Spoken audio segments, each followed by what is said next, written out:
Connection. नमस्कार, मैं हूं आपके साथ पूर्णिमा मिश्रा। छत्तीसगढ़ में रमन सिंह विकास के दावे करते हैं। बीजेपी के नेता 10 साल के शासन की खूबियां भी गिनाते हैं, लेकिन नक्सलवाद पर कोई ठीक तरह से बात तक करने को तैयार नहीं होता। नक्सलवाद की समस्या खत्म होने की बजाय दिनों दिन बढ़ती जा रही है। नक्सली मैदानी इलाकों में बेखौफ हमले करने लगे हैं, लेकिन वोट बैंक की राजनीति की वजह से रमन सरकार चुप रही। आम लोग पिसते रहे और लाल घेरा बढ़ता रहा। 10 साल बाद सबसे बड़ा सवाल, नक्सलवाद पर कब लगेगी लगाम? सोती रही सरकार, पनपता रहा नक्सलवाद। क्या वोट की ओट में बढ़ता गया लाल घेरा?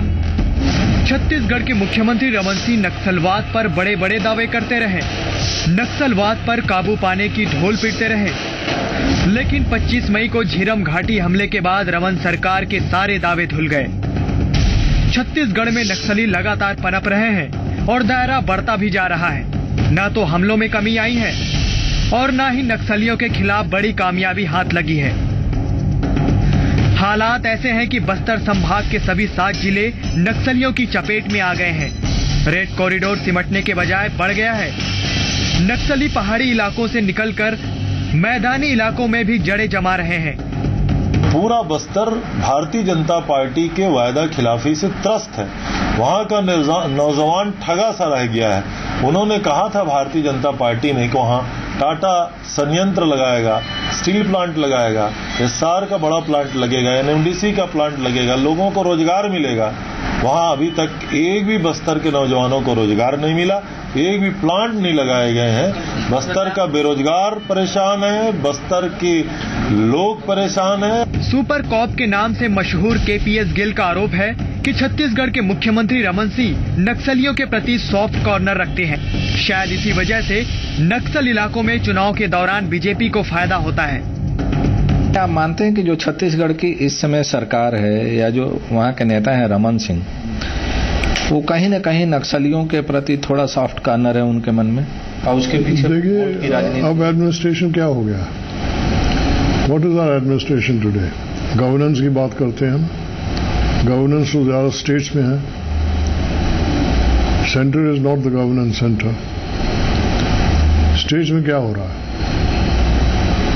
It's a single man rule.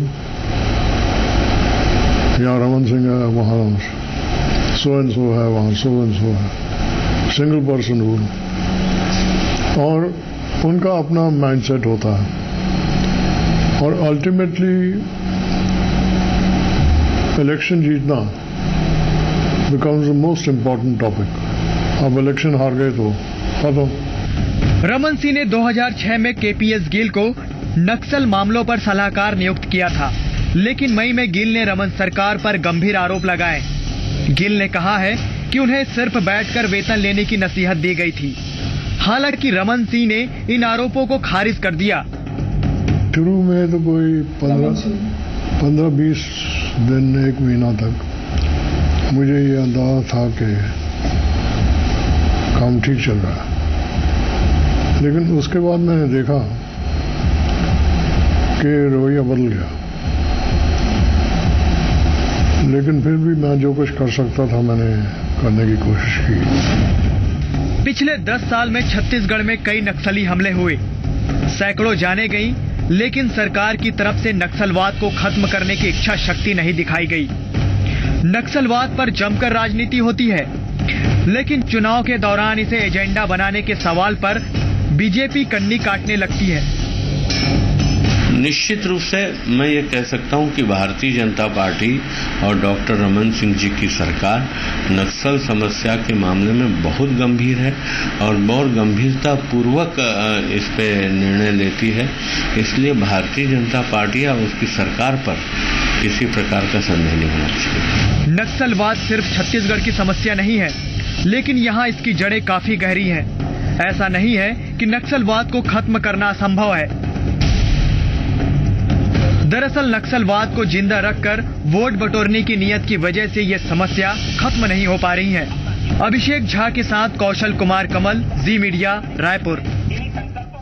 और इसी पर बातचीत करने के लिए रायपुर से जी मीडिया संवाददाता अभिषेक झा इस वक्त फोन लाइन पर हमारे साथ मौजूद है। अभिषेक, 10 साल का वक्त बीत चुका है, राज्य सरकार बेहतर सुशासन देने की बात करती है, लेकिन सवाल ये उठता है कि नक्सलवाद के नाम पर आखिर ये वोट बैंक की राजनीति कब तक होती रहेगी?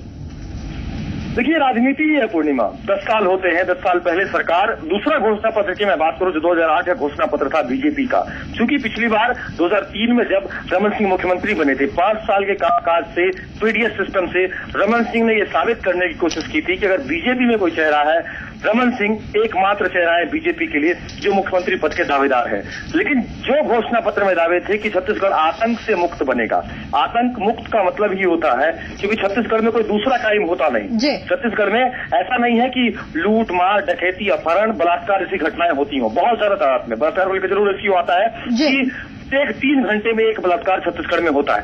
ये आंकड़ा है, ये आंकड़ा खुद राष्ट्रीय आंकड़े के को अगर हम बात करें उसको वो आंकड़ा है। दूसरी बात अगर हम करें नक्सलवाद को लेकर, जो खास बात है नक्सलवाद, अगर आप आतंक की बात कह रहे थे, ना आपके यहाँ बलात्कार थमा, ना आपके यहाँ नक्सली घटे, आपके यहाँ उल्टा रेड कॉरिडोर आपके 7 जिलों को लील गया। ये स्थिति है छत्तीसगढ़ की। अगर 7 जिलों की बात की जाए, बस्तर संभाग के 7 जिले मोस्ट इफेक्टेड नक्सल प्रभावित जिलों में से एक है। अगर आप बीजापुर, सुकमा, दंतेवाड़ा जाने की बात करते हैं, वहां पर आप पहुंच नहीं सकते। नारायणपुर में 5000 वर्ग किलोमीटर का एरिया अबूझमार, आज तक उसका सर्वे नहीं हो सका। ये चीजें बताती हैं कि वाकई में सरकार ने नक्सलवाद अभिषेक, एक तो वो इलाके जहां पर नक्सलवाद पहले से पनप रहा है, वहां पर नक्सलवाद अपनी जड़ मजबूत कर चुका है, लेकिन सबसे बड़ी सोचने की बात यह है कि शहरी नेटवर्क लगातार बढ़ता जा रहा है नक्सलियों का। जो तमाम शहरी इलाके हैं वहां से बहुत ज्यादा दूर नहीं है नक्सली, और ऐसे में क्या सरकार के लिए यह सोचनीय विषय नहीं बन जाता कि अगर शहरी इलाकों में भी अपनी पैठ मजबूत कर ली तो आखिर यहाँ की जो जनता है, यहाँ के लोग किस तरह से अपना जीवन बिताएंगे? देखिए, बहुत महत्वपूर्ण विषय है पूर्णिमा। आपके जितने इंडस्ट्रीज हैं, इंडस्ट्री के लिए रॉ मटेरियल चाहिए। रॉ मटेरियल पे नक्सलियों का कब्जा है। चाहे हम बॉक्साइट की बात करें, चाहे हम आयरन ओर की बात करें, चाहे हम हीरे की बात करें, चाहे हम सोने की बात करें, चाहे हम कोरंडम क्राफ्ट की बात करें, तमाम इलाकों में नक्सलियों का वर्चस्व है। दूसरी ओर आप जिस तरीके से शहरी नक्सल नेटवर्क की बात करते हैं, लगातार 2008-2009 के बीच में छत्तीसगढ़ में बड़ी संख्या में शहरी नक्सल नेटवर्क का खुलासा हुआ। उसके ठीक बाद 2007 से 8 से 9 से लेकर के जब विश्वरंजन डीजीपी हुआ करते थे यहाँ पर, उस समय की अगर मैं बात करूंगा तो शहरी नक्सली नेटवर्क के खुलासे के बाद यह बात तो साबित हो गई कि राजधानी में नक्सली आकर के डेरा जमाते हैं, यहाँ से मॉनिटरिंग करते हैं। नारायण सान्याल को पत्र भेजे जाने तक की बात हुई। पीयूष गुहा जो मैसेंजर था वो तक जेल में रहा। उसके बाद अगर हम बात करें गोपाल सान्याल, नारायण सान्याल की विषय की बात करें तो इस मामले को लेकर जितनी ज्यादा चीजें हुई, वो बता रहा था कि विनायक सेन जेल गए, विनायक सेन बाद में रिहा हुए, सरकार को लेकर के सारी फजीतें हुई। बिल्कुल, कहीं ना कहीं अभिषेक एक लचीलापन जरूर देखने को मिला है। हमलों की बात करें, हमलों में कमी नहीं आई है। बीजेपी के लोग निशाने पर रहे हैं। इतना बड़ा झीरम घाटी में कांग्रेसी की जो टॉप लीडरशिप थी उस पर हमला बोला गया, वहां पर भी एक बड़ा खात्मा हुआ। लेकिन उसके बावजूद भी सवाल ये उठता है कि सरकार आखिर इसके लिए कदम क्यों नहीं उठाती है, और जब भी उनसे इस बारे में सवाल किए जाते हैं तो वो बेहतर रणनीति की बात करती है, केंद्र सरकार पर निशाना साधती है, लेकिन उसके बावजूद इसमें कमी नहीं आ रही है। देखिए, यही महत्वपूर्ण फैक्टर है कि सरकार बार बार इस मसले पर अस्थि दुहाई क्यों देती है, जबकि बीच में ज्वाइंट ऑपरेशन की बात सरकार खुद करती है। सरकार की पुलिस जब ऑपरेशन ग्रे हाउंड का एक अभिदस्ता बीच में आया था, 15 नक्सलियों को करके ले गए, उस समय सरकार कहती है कि ये जो मसला है ये सरकार और पड़ोसी जो राज्य है, पड़ोसी आंध्र प्रदेश की सीमा है, वहां से सरकार साथ लेकर के ऑपरेशन चला रही है। वहां बता रही है सरकार के महकमे के अफसर बता रहे हैं कि ये ऑपरेशन साझा ऑपरेशन है। वहीं पर सरकार जब साझा ऑपरेशन की बात करती है, दूसरी ओर सरकार की ओर से सवाल क्यों उठता है कि ये जो मसला है ये एक राष्ट्रीय मसला है। अगर ये राष्ट्रीय मसला है तो राष्ट्रीय स्तर पर इसको लेकर के नीति क्या 10 सालों में बनाने में रमन सिंह सफल रहे, एक बड़ा प्रश्न है कि 10 साल एक मुख्यमंत्री के 10 साल एक बड़ा समय होता है। 15 साल में गुजरात के नरेंद्र मोदी देश में प्रधानमंत्री पद के उम्मीदवार हो जाते हैं। वहीं 10 साल के मुख्यमंत्री में सवाल ये आता है, गुजरात में अगर विकास हो गया, छत्तीसगढ़ में नक्सलवाद का विकास क्यों हो गया? क्या विकास नक्सलवाद का विकास था? क्या विकास उद्योगों के लिए जमीन देने वाला विकास था? तमाम चीजें आप अवधारणा पैदा करते हैं। एक जरा सोचनीय प्रश्न है इसमें पूर्णिमा, अगर इस विषय को बड़े गौर से देखें कि छत्तीसगढ़ में 10 साल में इंडस्ट्रियलाइजेशन बड़ी तेजी के साथ हुआ, किसानों की जमीन का रकबा बढ़ा और दूसरी ओर रेड कॉरिडोर का दायरा वो भी बढ़ गया। तो बड़ा सवाल यही है कि क्या आपने रेड कॉरिडोर के दायरे को बढ़ाने के लिए एक मजबूत नींव क्या इस सरकार ने खोदी? क्योंकि वो जानती थी कि ये मसला जब भी उद्योगों को लेकर सवाल उठेंगे, नक्सलियों के लिए उनका मंच बनाने के लिए, उनकी जगह बनाने के लिए एक पर्याप्त मौका मिलेगा। बिल्कुल अभिषेक, काफी गहराई से इस पूरे विषय को समझने की जरूरत है, लेकिन सवाल ये भी उठता है कि आखिर नक्सलवाद के नाम पर वोट बैंक की राजनीति कब तक होती रहेगी? सरकार कब इसे लेकर गंभीर कदम उठाएगी और कब यहाँ की जनता सुकून से रह पाएगी? कब तक नक्सलवाद की जो समस्या है उसका समाधान हो पाएगा? अभिषेक, आप हमारे साथ बने रहेगा, आगे भी आपसे बातचीत करते रहेंगे। आप देख सकते हैं नक्सली हमले जो हुए और लगातार ये हमले बढ़ते गए, चाहे किसी को भी निशाना बनाना हो, नक्सलियों ने पूरी तरह से रेकी कर, पूरी तरह से रणनीति तैयार कर इन हमलों को अंजाम दिया। हर बार नुकसान हुआ, लेकिन उसके बावजूद भी इस नुकसान की भरपाई नहीं हो पाई है। और इस वक्त भोपाल से रेसिडेंट एडिटर जी मीडिया राजेंद्र जी हमारे साथ फोन लाइन पर मौजूद है। राजेंद्र, बड़ा सवाल ये उठता है कि नक्सलवाद अपनी जड़ों को मजबूत करता जा रहा है और सरकार वोट बैंक की रणनीति, वोट बैंक की राजनीति करती जा रही है, लेकिन आखिर नक्सलवाद का खात्मा होगा कैसे? सरकार कैसे गंभीर होगी? देखिए पूर्णिमा, इसमें सबसे बड़ी बात यह है कि अभी तक जितने भी बातें हुई है, राजनीति हुई है नक्सलवाद को लेकर, उसमें विकास के नाम पर काम कुछ नहीं हुआ है। अभी जो दरबा घाटी में जो हमला हुआ था उसमें बड़े साफ तौर पर नजर आया था कि नक्सली उन इलाकों में सबसे ज्यादा सक्रिय थे जहां पर विकास के नाम पर कुछ भी नजर नहीं आया। मसलन जैसे वहां पर उनको स्वास्थ्य सेवाएं चाहिए थी, उनको रोजगार चाहिए था, बच्चों के स्कूल चाहिए थे, लेकिन होना ये था उसमें कि सरकारें जो है एक योजना बनाती, योजनाबद्ध तरीके से सुरक्षा मुहैया कराती और जितने भी सरकारी कर्मचारी हैं वो योजनाओं को क्रियान्वित करते। वहां पर इस तरह की मौजूदगी नजर आती कि लोग कम से कम सरकार की योजनाओं का फायदा उठाते। लेकिन जब सड़क नहीं होगी, अगर बिजली पानी नहीं पहुंच पाएगा और सबसे बड़ी बात जो रोजगार और स्वास्थ्य की सुविधाएं नहीं रहेगी, तो जाहिर तौर पर ये सब समस्याएं सामने आएगी और नक्सलवाद बढ़ेगा। लेकिन सरकारें कम से कम वोट की राजनीति ना करें, ये सबसे बड़ी बात है, क्योंकि हमेशा जब चुनाव होते हैं तब आम जनता के लिए इस तरह की बातें सामने आती हैं कि सरकारों ने क्या किया और क्या नहीं किया।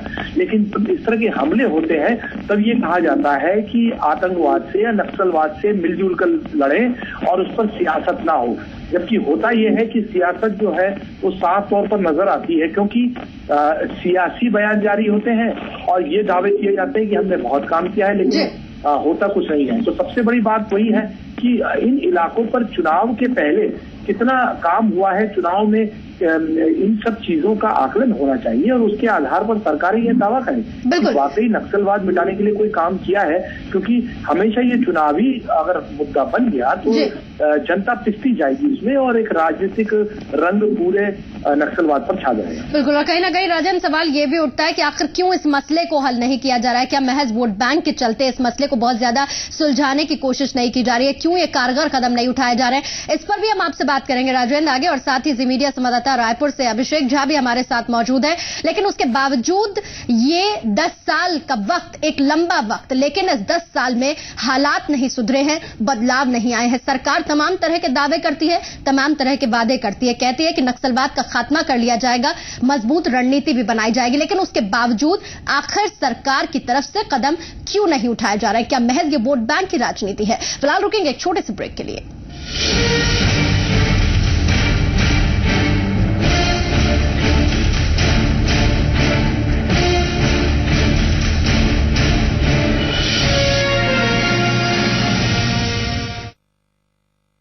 हमारे परिवार के लिए शुद्ध और सेहतमंद रसोई चाहूँ। और ये तेल? ये भी एकदम शुद्ध। पर ये तेल तो बिल्कुल भी शुद्ध नहीं है। हैं?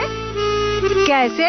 क्योंकि शुद्धता तो सिर्फ काश सोयाबीन तेल में ही बसती है। शुद्धता की निशानी, कहे सेहत की कहानी, काश सोयाबीन तेल, जिसका नहीं कोई मेल। काश अपनाइए, बेफिक्र हो जाइए। दीवारों पे पपड़ी से परेशान? पेंटिंग से पहले लगाइए Birla white wall care putty, जो रखे दीवारों को नमी से सुरक्षित, यानी पपड़ी की छुट्टी।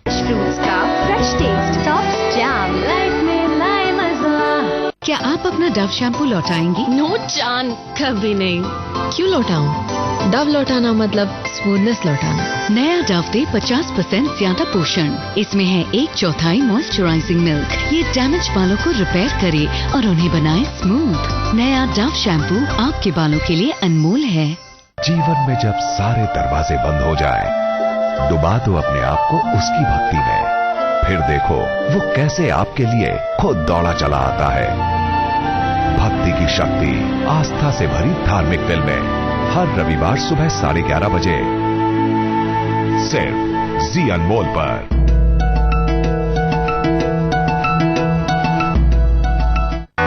My favorite fashion recommendation for the season? Snow White. Inspired by my Sarah Snow White. Sarah reflects my style. आशीर्वाद के रूप में इससे सुंदर और प्यारा कुछ हो ही नहीं सकता। मैं तो ये कहूंगी कि आपकी हर पीढ़ी विश्वास कर सकती है इन पर। अनुपचंद Tilakchand jewellers, AT, a symbol of trust.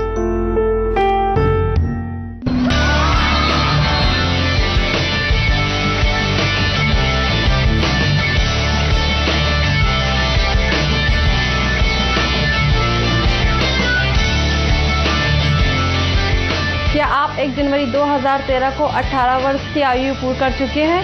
क्या आपका नाम मतदाता सूची में दर्ज नहीं है? तो आज ही अपने क्षेत्र के बूथ लेवल अधिकारी या जिला निर्वाचन अधिकारी से संपर्क कर मतदाता सूची में अपना नाम अवश्य जुड़वाएं। प्रदेश के सभी मतदाता गणों से मेरा अनुरोध है कि लोकतंत्र को मजबूत बनाने हेतु आप सभी आगे आए और राज्य में होने वाले आगामी विधानसभा चुनाव 2013 के दौरान अपने बहुमूल्य मत का उपयोग अवश्य करें। याद रखें, मतदान आपका अधिकार ही नहीं कर्तव्य है, अतः अपना मतदान अधिकार का उपयोग अवश्य करें और लोकतंत्र को मजबूत बनाएं। मतदाता सूची में ऑनलाइन नाम दर्ज कराए जाने, नाम काटने या किसी प्रकार की शिकायत के लिए हमारे call centre toll free number 1950 पर संपर्क कर सकते हैं।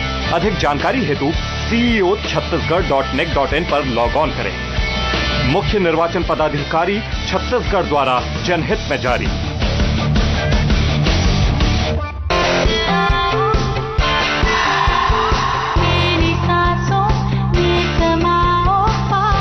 अब पाइए ताजा सांसों का कॉन्फिडेंस जिंक माइक्रोशाइन क्रिस्टल्स के साथ नया क्लोजअप डीप एक्शन, क्योंकि पास आने के मौके कभी भी आ सकते हैं। नया क्लोजअप डीप एक्शन, अब ज्यादा ताजगी, ज्यादा कॉन्फिडेंस, क्योंकि पाइए 21% फ्री क्लोजअप के 10 रुपए के पैक के साथ। क्लोजअप 12 घंटे ताजा सांसों का कॉन्फिडेंस।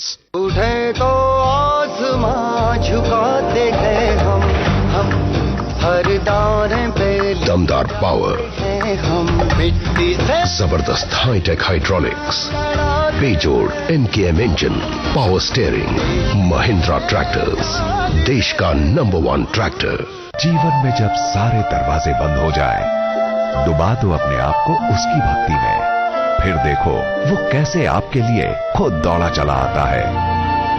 भक्ति की शक्ति, आस्था से भरी धार्मिक फिल्में हर रविवार सुबह 11:30 बजे सिर्फ जी अनमोल पर।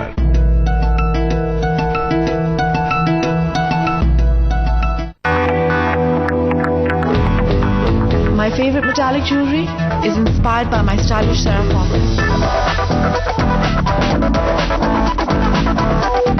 Sarah reflects my style.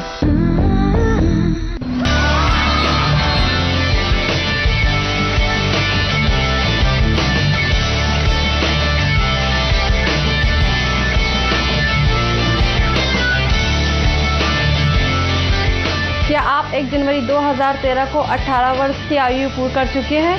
क्या आपका नाम मतदाता सूची में दर्ज नहीं है?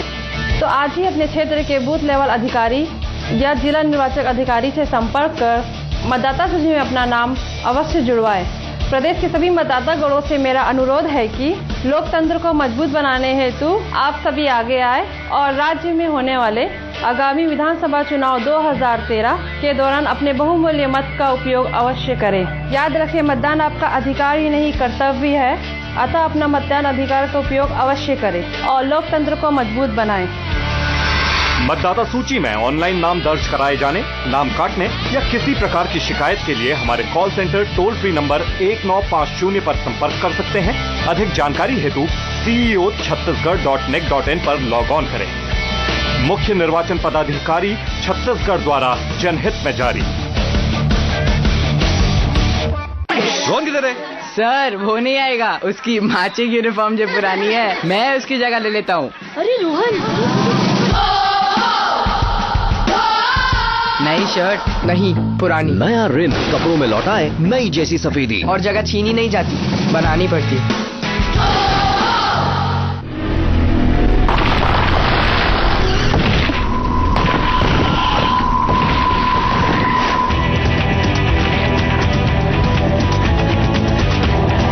पेट्रोल आपके रास्ते की रुकावट न बन जाए। ड्यूरा लाइफ इंजन के साथ टीवीएस स्पॉट 87.7 kmpl का बेजोड़ माइलेज। बीमारियां अलग है पर प्रॉब्लम एक ही है दोनों का, कीटाणु। अगर त्वचा पे रह गए स्किन इन्फेक्शन, देखा? और अगर यहाँ से अंदर गए स्टमक इन्फेक्शन, इलाज अंदर का हो या बाहर का, सुरक्षा एक ही है। लाइफ बॉय, नया लाइफ बॉय पूरे 10 इन्फेक्शंस वाले कीटाणुओं से बचाता है। 10 इन्फेक्शंस वाले कीटाणु, एक सुरक्षा। नया लाइफ बॉय। दुश्मनों ने की साजिश और बिछाए जाल, नहीं छोड़ूंगी मैं, कर दूंगी उनका बुरा हाल। चमत्कारों की दुनिया में देखना आप मेरा कमाल। नागिन सोमवार से शनिवार शाम 6:30 बजे जी अनमोल पर।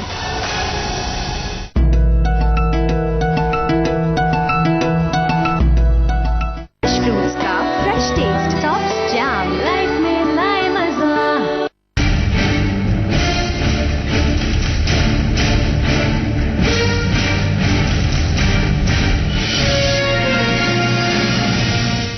जी हाँ, सरकार सवाल और सच इस वक्त सोचने पर मजबूर कर रहा है। बहुत सारे ऐसे तमाम बातें हैं जो तमाम बढ़ते नक्सलवाद के हिंसाओं के बाद, इन वारदातों के बाद उठने काफी ज्यादा लाजमी है। बूझमाड़ इलाके की हम बात करें, यहाँ पर बरसों से नक्सलवाद का दंश झेल रहा है ये इलाका। रमन सरकार की अनदेखी का शिकार हो रहा है ये इलाका।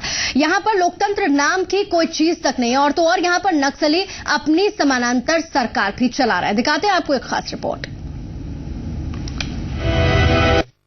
सरकार की हकीकत, अबूझमाड़ क्यों है पहेली। आजादी के 6 दशक बाद भी छत्तीसगढ़ का ये इलाका सरकार के कब्जे में सिर्फ नाम मात्र को है। नारायणपुर और बीजापुर के बीच में पड़ने वाले इस इलाके का नाम है अबूझमाड़। 5000 वर्ग किलोमीटर के इस इलाके में सिर्फ और सिर्फ नक्सलियों की ही चलती है। यहां सरकार नाम की कोई चीज नहीं है। सरकार के पास इन इलाकों का ना तो कोई राजस्व का रिकॉर्ड है और ना ही यहां कोई सर्वे करने जाता है। प्राकृतिक संपदाओं से भरपूर इस वन क्षेत्र में एक भी फॉरेस्ट अफसर तैनात नहीं है। दरअसल इस इलाके के बारे में हमारे पास कोई जानकारी नहीं है, इसीलिए इसे अबूझमाड़ का नाम दिया गया है। यहां ना तो सड़कें हैं, ना कोई उद्योग, ना स्कूल। यहां सिर्फ नक्सलियों का राज चलता है। सरकार का कोई कायदा कानून यहां नहीं चलता। यहां नक्सलियों के लिए लोकतंत्र का कोई बंधन नहीं है। नक्सलियों के खिलाफ कार्रवाई का तो सवाल ही नहीं उठता। पुलिस के जवान अबूझमाड़ के सिर्फ 2% इलाकों तक ही पहुंच पाते हैं। अबूझमाड़ के मौजूदा हालात पर सवाल उठते हैं कि इसके लिए जिम्मेदार कौन है।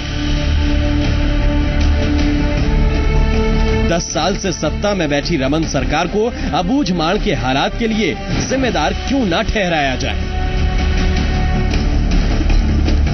अभिषेक झा, जी मीडिया, रायपुर। तो अबूझमाड़ इलाके की यह तस्वीर जहां पर नक्सली अपनी समानांतर सरकार चलाते हैं, लेकिन इसे रोकने के लिए सरकार की तरफ से कोई कारगर कदम भी नहीं उठाए जा रहे या फिर सरकार उठा नहीं सकती है। बातचीत करने के लिए हमारे सहयोगी विनोद मिश्रा इस वक्त हमारे साथ फोन लाइन पर मौजूद है। विनोद, अबूझमाड़ का जो इलाका है, यहां पर किसी तरह का विकास नहीं है, इस बारे में किसी को कोई जानकारी नहीं है कि यह इलाका कैसा है। यहां पर नक्सली अपनी समानांतर सरकार चलाते हैं, दूसरी तरफ वो सरकार है जो जनता चुनती है। आखिर इस तरह की परिस्थिति पैदा क्यों हुई और अब भी इस परिस्थिति पर किसी तरह की रोक क्यों नहीं लगाई गई है? देखिए पूर्णिमा, सीधी सीधी बात यह है कि अबुझमाड़ का जो आज समानांतर सरकार आप कह रहे हैं, ये समानांतर सरकार आप भूल जाइए, सिर्फ नक्सल की सरकार है वहाँ पे। ये रेड कॉरिडोर के नाम से जाना जाता है। वहाँ पे रमन सिंह सरकार की कोई रीत नहीं है और ये एक दिन में नहीं बनी है सरकार। जो समानांतर सरकार की बात तो हम लोग आप ही मीडिया के जरिए समझ रहे हैं, लेकिन ये पूरी की पूरी ये रेड कॉरिडोर है। और रेड कॉरिडोर का मतलब है कि वहाँ पे सिर्फ नक्सलियों का चलता है और किसी का नहीं चलता। वहाँ के सारे रूल, वहाँ के सारे जितने भी स्कूल हैं वो नक्सली चलाते हैं। वहाँ पीडीएस सिस्टम नक्सली चलाते हैं। इसका मतलब ये है कि सीधे सीधे नक्सली के आगे में रमन सिंह सरकार ने सरेंडर किया हुआ है। आपको याद होगा कि ये एक दिन में नहीं बना। ये अबुझमाड़ के जंगल में जो नक्सल का एक टेरर कैंप है वो एक दिन में नहीं बना है। ये वर्षों में रमन सिंह सरकार की अनदेखी के कारण ये पूरा का पूरा एक हब बन गया। और ये हब तब बना जब ये आंध्र प्रदेश के सारे नक्सली, जब grey hound force Andhra Pradesh में चारों बगल से नक्सलियों को घेर के तेलंगाना के सारे इलाके से नक्सली के सारे टॉप कमांडर, सारे टॉप लीडर को वहां से फ्लैश आउट किया, तो उन लोगों ने सबसे सॉफ्ट कॉर्नर अबुझमाड़ के जंगल को बना लिया। उन्हें पता था कि रमन सिंह की सरकार जो है वो इस कैपेबल में नहीं है, इस कैपेसिटी में नहीं है, ना उसकी इतनी दृढ़ इच्छा शक्ति है कि वो नक्सली को खदेड़ सके। तो पूरे के पूरे जो भी नक्सल के सारे कैंप थे आंध्र प्रदेश में, वो सारे के सारे कैंप जो तब्दील हो गए यहाँ अबुझमाड़ जंगल में। आपको मैं बता दूं कि इसमें रमन सिंह सरकार की सबसे बड़ी नाकामयाबी ये है कि उसने वहाँ के जंगल के आदिवासियों को ही लड़ा दिया। आपको याद होगा कि जब आप सलवा जुडूम का नाम सुन रहे होंगे, सलवा जुडूम जो है वो थी महेंद्र कर्मा की एक दिमाग की उपज, लेकिन वो सवाल सलवा जुडूम को रमन सिंह ने अपने फायदे के लिए किया और आदिवासियों के बीच में लड़ा दिया। कम से कम 10,000 से ज्यादा आदिवासी आपस में लड़के मर गए। कई आदिवासी कैंप आज भी नक्सल के इलाके में आप देख सकते हैं कि वहाँ सारे के सारे आदिवासी बाल बच्चे के साथ पड़े हुए हैं। वो अपने गांव, अपने जमीन पे अभी तक नहीं लौट पाए हैं। सुप्रीम कोर्ट ने भी उस सरकार के इस कदम को गैर कानूनी माना था और सलवा जुडूम पे बैन किया था। इतने सारे चीज, इतने सारे क्राइम वहाँ हुए और देश की जनता समझ नहीं पाई कि इसके खेल के पीछे सरकार की मंशा क्या है। अभी तक ये समझ पाना वाकई में विनोद मुश्किल हो चुका है कि आखिर इस पूरे खेल के पीछे रमन सरकार की मंशा क्या है और साथ ही जिन विकास के दावों की बात रमन सरकार करती है, आखिर वो विकास है कहाँ? खासतौर से इन इलाकों की अगर हम बात करें, आप हमारे साथ बने रहिएगा विनोद, और साथ ही राजेंद्र भी हमारे साथ बने हुए हैं जिस पर हम बात कर रहे हैं इस मुद्दे को लेकर और समझने की कोशिश कर रहे हैं कि आखिर क्यों ये नक्सलवाद पनपता जा रहा है और क्यों आखिर रमन सरकार इस सच का सामना नहीं कर पा रही है, क्यों इसे रोकने के लिए कारगर कदम नहीं उठा पा रही है। फिलहाल रुकेंगे एक छोटे से ब्रेक के लिए।